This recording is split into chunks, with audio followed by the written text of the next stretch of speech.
My Jewish mother kicked me out of the house for coming home with an inappropriate tattoo, so as revenge, I burned her house down. I came home one night to my Jewish family brandishing a new Nazi tattoo draped across my chest. As soon as my mom saw it, she told me I was no longer welcome in this house. I was obviously stunned to hear this, so I got in her face. "You're kicking me out?" "No, the F you're not." That's when my dad stormed in. When he noticed my tattoo, he struck me using his palm. He put so much force that I fell over and my chest crashed into the edge of a chair. I stood up and yelled, "You want me to go? Fine, but mark my words, I'll be back." I went upstairs, packed my things, smashed the mirror in the bathroom out of drunken rage, and walked out. The last thing I said to my mother was, "You'll pay for this with your life." Now, I suppose I should explain why I got the tattoo. You see, I never wanted to follow the Jewish faith. It was so traditional and boring, between the holidays and religious schooling, and always going to the Shabbat service. The worst part was the rabbi. His services were long and tedious, but my parents forced me to stay. Now that I'm 18, I could mark how I want to live my life. Well, after getting kicked, I called up one of my buddies who put me onto the tattoo. He had this group I found on Facebook, and they had ideas that went against the norm, which I liked. They didn't have any restricting rules and taught me that certain people are just better. When I joined this Facebook group, they initiated me and said that I should get the matching tattoo that all members had, which was what I got. That day felt like freedom. For the first time in my life, I wasn't bound by the suffocating traditions and rules my parents shoved down my throat. I felt like I was finally taking control of my own path. The Facebook group gave me a sense of belonging that I had never had before. They didn't see me as a disappointment or a failure like my parents did. They saw me as one of them and treated me like a brother. I crashed on my friend's couch that night. He understood what I was going through. He'd been kicked out of his house too for different reasons, but we shared that bond. We spent hours talking about the group. Then he asked me if I wanted to go out for the night to celebrate, and I was confused. I had gotten kicked out of my parents' house. He said that we needed to go out to celebrate the fact that I stood up for what was right and said we could call up a couple of the members to go out with us. He said they'd be proud of me. We went out that night, and it was fun, but I couldn't help but feel the betrayal from my parents sting me. These guys had become my new family. They had a vision for the world that made sense, a world where the strongest ruled. My parents always taught me that everyone was equal and that we had to care for others, but the group showed me otherwise. Why should I care about people who didn't care about me? Why should I sacrifice my happiness for the sake of tradition? The more I talked with the group, the more I started to see my parents for what they really were: weak. They clung to their traditions because they were scared of the world and the truth. They hid behind their religion because they couldn't face reality. Well, I wasn't scared anymore. I wasn't going to be like them. After that night out with the boys, I knew I had to make my parents' life a living hell. I started out small. The next week, I went by my parents' house late at night, after they were asleep, and spray-painted symbols on the driveway and the garage door. My friend from the group came with me. He was on the lookout. By the time I was done,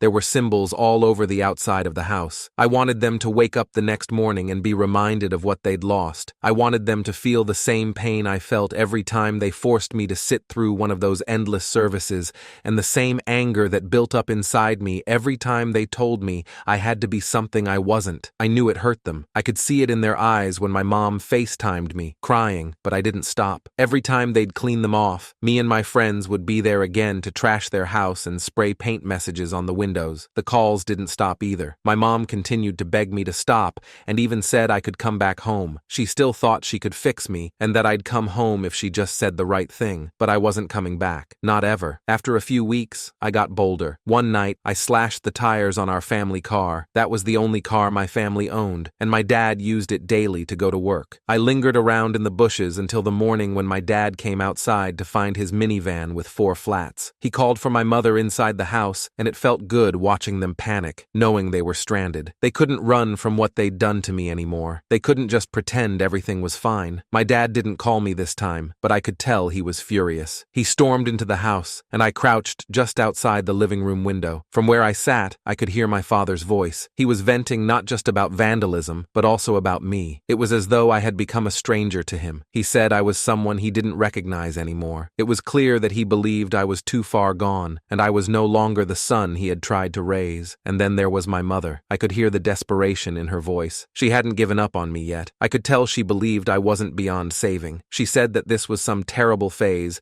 and with enough time, I would return to the boy she remembered. When my dad wanted to call the police, she refused to involve any authorities, even though I had given her every reason to do so. My mom eventually convinced my dad not to call the cops. I let off a couple of weeks after that to make it seem like I had given up, but I wasn't done yet, not by a long shot. A few nights later, I was sitting around the dingy basement of my buddy's place, the air thick with smoke and the smell of stale beer. I could feel the eyes of the group on me. I took a drag of a cigarette, leaned back, and tried my best to sound cool. I slashed their tires, and I spray painted the house again. You should have seen my dad's face the next morning. He didn't even know what hit him. It was perfect, I told them. For a moment there was silence. Then one of the guys, Cal, one of the older ones in the group, gave me this slow nod. "Attaboy," he said, clapping me on the back. "You're really coming into your own, man. Didn't think you had it in you at first, but you're proving us wrong." The others started nodding and murmuring in approval. The feeling of being accepted was becoming addicting, and to hear them say they were proud of me gave me a rush that I hadn't felt in years. But then, Cal leaned in a little closer and said that I'd been doing some real good work with my family, but there was more out there that I could be doing. He was referring to a new family that recently moved into their neighborhood. They were the only dark people in the neighborhood, and Cal hated it. He told me they thought they were better than us, and that they were making their house value drop. He asked me if I wanted to join him in paying them a visit soon. I knew what this meant he was going to off them. I couldn't disagree with him. This was the first time they seemed proud of me, and if I refused, they would probably kick me out. I couldn't go back to my parents' house, and I knew that this was the only option. Cal told me that I was one of them now, and said I proved myself. He asked me if I was ready for the next steps. Without hesitation, I nodded. The rest of the group exchanged glances and grinned like they knew something I didn't, and I wasn't scared. I was excited. The night we went after the new family's house was dark. I rode in the back seat with Cal and the others, my heart pounding not with nerves but with anticipation. The plan was laid out. I'd heard the others talk about it before, about how they'd burned down houses, left families with nothing, and slipped away like ghosts. When we got there, the house was quiet. We moved like shadows and crept around the back. I watched as Cal poured the gasoline in a careful line along the base of the house. It was almost methodical, like he'd done it 100 times before. My job was simple: light the match. And as I stood there staring at the house and the windows where a family was probably sleeping, I struck the match, and the fire caught in an instant, roaring to life. We left before the flames got too big. By the time the fire trucks came,